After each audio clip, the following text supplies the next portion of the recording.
नमस्कार दर्शक बंधु आसतु जानिबा सर्वदा सुस्थ रहिबार घरोई उपचार। नंबर 1 जामुकोली मंजी को सुखेई तार गोटे पाउडर बने नियंतु। एहार सेवन कले पेटरे पथर हेबा एवं कैंसर बीमारी आदि मुक्ति मिलता है। नंबर 2 सकाळु उठिकी 2 कुली रसुण चोबाइले एवं 1 ग्लास लेंबू पानी पीले ओजन कम हेबाको लागिथाए।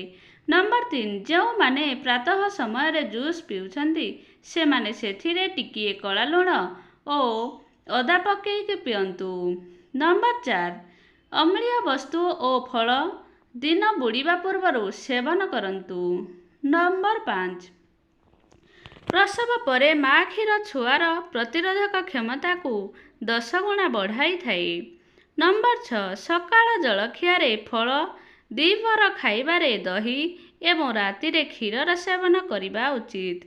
नंबर 7 त्रिफला होछि अमृत से जोथिरे बात पित्त कफ एही तीनोटी शांत होइथाए। नंबर 8 जुआणी खाइले पेट समस्या कम होइथाए।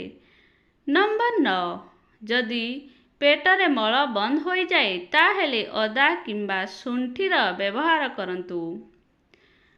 नंबर 10 सुस्थ व्यक्ति को 5 मिनिट लागे शौच पाई। जदि अधिक समय लागुछि ताहेले रातिरे उषुम क्षीर पीकी शुअंतु।